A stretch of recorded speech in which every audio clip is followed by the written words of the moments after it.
When billionaire Elon Musk made an unexpected visit to his former high school in Pretoria, he expected to find memories. Instead, he found Salvador Vargas, the same janitor who, 40 years earlier, had discreetly protected him from bullies, still cleaning the hallways at 80 years old, despite painful knees and a modest salary. What began as a simple encounter would lead to a surprising revelation about their shared past and a decision that would change a life. Because sometimes the most important people are those we barely notice. Elon stepped out his black car and looked at Pretoria Boys High School. Almost nothing had changed in 40 years. The same red brick wall, the same large window, the same memories, good and bad. "We're running late, Mr. Musk," said Talia, his assistant. "The minister is expecting you in Cape Town at 4 p.m. "This won't take long," he replied. He slipped into the school, letting the memories wash over him. There was his old math classroom. There was the library where he used to hide. He walked along the hallway walls, brushing the paint with his fingertips. The sound of a mop caught his attention. An old man was cleaning up a soda stain, his back hunched, his movements slow. Something about him seemed familiar. "Mr. Vargas?" The janitor looked up, surprised. "Well, I recognize you, young Musk." "It's me," Elon replied, "but not so young anymore." They exchanged a smile. Elon remembered this kind janitor who always appeared at the right moment, driving away the bullies with a simple cleaning pretext. "You still work here after 52 years. "This place is my home," the man replied. 52 years, longer than Elon had been alive. "I followed your journey," Mr. Vargas continued. "Electric cars, rockets. I tell the students I knew you when you were their age. Some of them don't believe me." And the man felt a pang of emotion. This man had been there for him, and he was still there, worn by the years. "You should be retired," Elon said. "The young ones keep me alive," Mr. Vargas replied, placing a hand on his heart. A bell rang. He picked up his bucket to continue. "It was good to see you, Mr. Musk." Elon watched him, his hunchback, his hands knotted with arthritis. He couldn't let him continue like this. "Mr. Vargas, do you have a moment for a coffee?" The man hesitated, then smiled. "For you, of course. Give me 20 minutes. Elon sent a message to Talia. Cape Town postponed. Something more important. He waited, his mind already buzzing. This man deserved better, but above all, he wanted to listen to him, understand why he was still there, and especially thank him. "You turned 80 last month," Elon said after taking a sip of coffee. "You should be retired." "That's what my son always says from Australia," Mr. Vargas replied, looking out the window. "But looking out this window, I know I can't leave this place." "You were always good to me," Elon said after a moment of silence. "I never thank you." Mr. Vargas waved a hand. "No need. I just did what was right. Not everyone does." Elon murmured through the window, watching students cross the courtyard. "You know," Mr. Vargas said, "I keep an album of my former students who succeed. I have clippings about you, Tesla, SpaceX." He smiled with pride. "I told the principal, that boy used to hide in our library." And the man was moved. That meant more to him than any magazine cover. "I wasn't an easy student," Elon admitted. "No, you weren't," Mr. Vargas confirmed with a smile. "But you were a good kid." A memory came back to Elon. A night when he had stayed late at school, accidentally locking himself in. He had panicked until Mr. Vargas arrived with his keys. "I figured you'd still be here," he had simply said, then drove him home. "You took me home that night," Elon said. "Your mother was worried. She had called the school," Mr. Vargas replied. "You never told me." "I didn't want to embarrass you," the man smiled. A young teacher knocked on the door. "Oh, excuse me. I didn't know you had a visitor." She glanced curiously at Elon. "An old student," Mr. Vargas simply replied. After she left, Elon softly asked, "Your retirement, is it enough?" The old man's smile faded slightly. "It's not much, but I don't need much." Elon thought for a moment, then changed the subject. "Why stay here so long?" I found a purpose here, Mr. Vargas replied. After the army, I needed stability. Helping the young kept me optimistic. They had lunch together in the school cafeteria. Mr. Vargas talked about losing his wife, Maria. She always said you'd change the world, he murmured. Elon nodded. I'm sorry for your loss. Elon's phone vibrated with a message from Talia, reminding him of a meeting. He ignored it. Have you ever visited your son in Australia? He asked. No, the tickets are expensive, but we talk every Sunday. A group of students passed by, murmuring as they looked at Elon. They recognize you, Mr. Vargas smiled. People think they know you, but they don't. Elon set down his cutlery. Rockets and electric cars are good, but there's more. Making sure good people are treated right. He looked at Mr. Vargas. I didn't show you my mug collection to ask for anything. I know, Mr. Vargas replied, embarrassed. After lunch, Elon asked, Can I see your office? Your album? Mr. Vargas looked surprised, then agreed with pleasure. Of course. It's just a small room near the boiler. Leaving the cafeteria, Elon sent a message to Talia. Cancel all my appointments. I'm staying here. He joined Mr. Vargas, who was walking slowly down the hallway, greeting students with his kind smile. Elon was now certain of one thing. He had found a new mission. Something important had happened here, beyond the planned school program. A story deserved to be recognized. It's just down there, Mr. Vargas said, pointing down a narrow corridor. Few people passed by. Elon followed him, leaving behind a noise of lockers slamming and students chattering. The corridor led to a metal door marked maintenance. Mr. Vargas took out a keyring and opened it. Watch the step, he warned.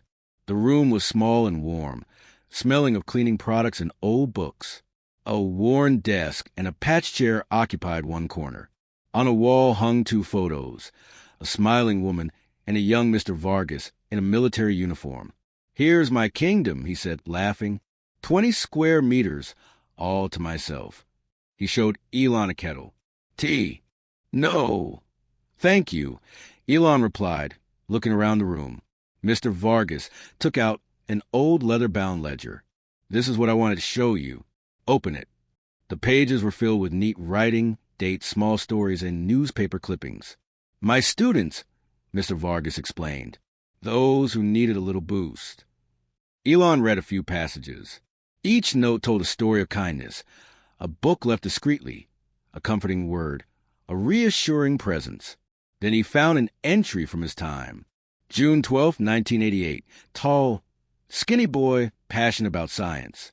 His bag was stolen again, found in a trash can, cleaned and returned. Works hard on his projects. His mind is brilliant but misunderstood.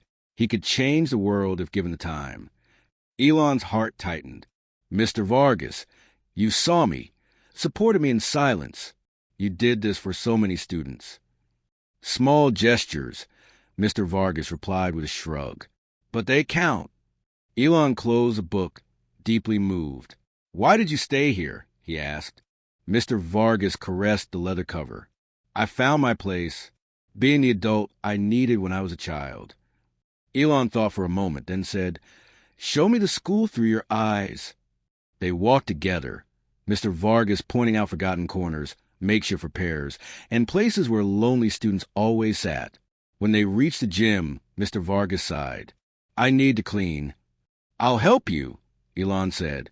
The basketball players watched in disbelief as Elon Musk wielded a mop under the old janitor's instructions.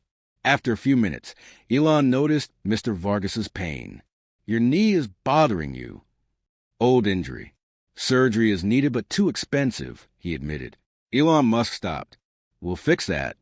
When Elon Musk decided to solve a problem, he found a solution.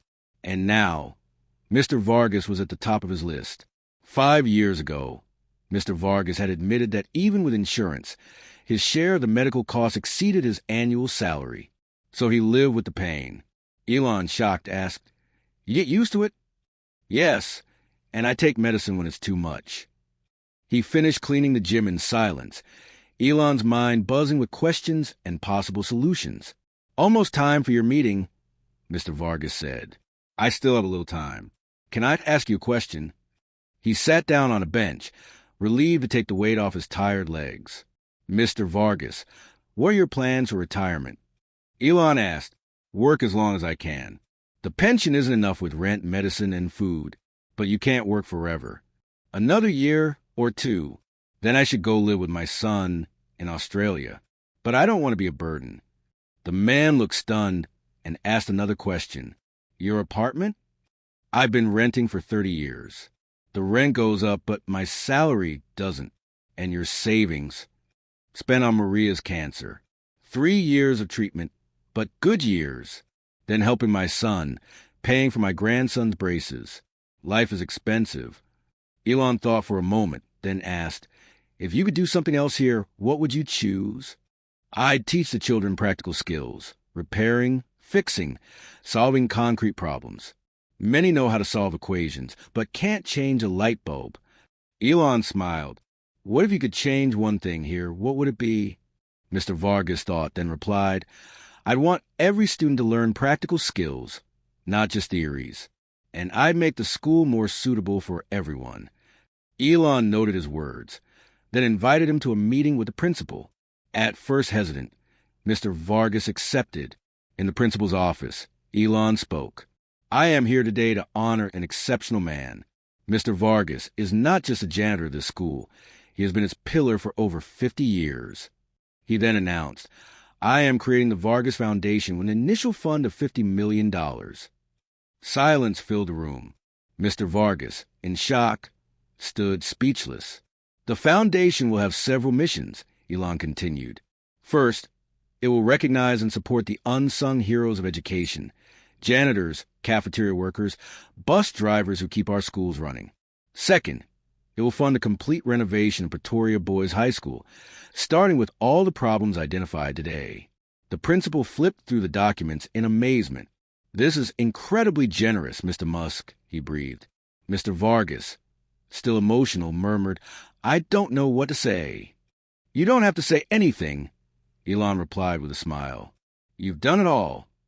Elon turned to Mr. Vargas and announced, "The foundation will create a new position in this school and then in others across South Africa.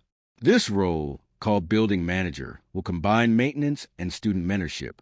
Mr. Vargas, surprised but intrigued, listened attentively. "The position will involve teaching students practical skills, using tools, repairing, solving concrete problems. You will work alongside teachers, but with hands-on learning." Elon smiled. "And I want you to be the first to fill this position." Mr. Vargas murmured, "Me? But my knees—" "The position includes full medical coverage, including the necessary surgery. Plus, the salary will be 3 times your current one. You can focus on mentoring rather than physical work. Choose your hours, and your retirement will be calculated based on this new salary." With tears in his eyes, Mr. Vargas stammered, "I don't know what to say." "Just consider it," Elon replied. "You can set your own schedule and retire when you're ready." The principal intervened. "This is an incredible opportunity for you and for the school." Mr. Vargas, emotional, asked, "Why are you doing this for me?" "Because 52 years ago, you came here every day with your mop and bucket, paying attention to the invisible people," Elon explained. "You saw me when I needed to be seen." Talia, one of Elon's collaborators, added, "The foundation will also fund your sons' and grandchildren's visits from Australia and your future trips to see them." Overwhelmed by emotion, Mr. Vargas accepted but posed one condition. "I want to continue cleaning my favorite hallway." Elon laughed. "Deal, but only after your surgery." Later, alone in the principal's office, Elon asked softly, "How do you feel, Mr. Vargas?" Mr. Vargas thought, then shook his head. "It's a lot to take in. I never sought attention. I always worked in the shadows. But suddenly, everyone wants to hear what I have to say." "That's the point," Elon said. "To give a voice to those who have been ignored." Mr. Vargas nodded. "My wife Maria would have loved this. She always said schools should value everyone, not just those with big diplomas." "She was right," Elon replied. Mr. Vargas looked at him curiously. "What drove you to create this center and this foundation?" Elon thought for a moment. When I saw you at 80 years old, still cleaning with painful knees, I felt anger. It was unfair. But anger without action is useless. Things had to change, not just for you, but for the entire system. 6 months later, the Vargas Innovation Center was ready, modern, bright, designed for hands-on learning. The new spaces reflected Mr. Vargas's vision. He was now the building manager, teaching students how to repair and build. On the day of the inauguration, after the speeches, Elon took the stage one last time. Mr. Vargas showed me something precious, my old battery sketches that I had thrown away as a teenager. He kept them for over 40 years. These drawings inspired a major breakthrough at Tesla. For that, I have decided that 5% of the revenue generated by this technology will go to him. The crowd applauded. Mr. Vargas and Elon stood in stunned silence. After the ceremony, Mr. Vargas took Elon aside and whispered a secret he had kept for decades. Elon, astonished, stared at him in silence. What he had just learned changed everything.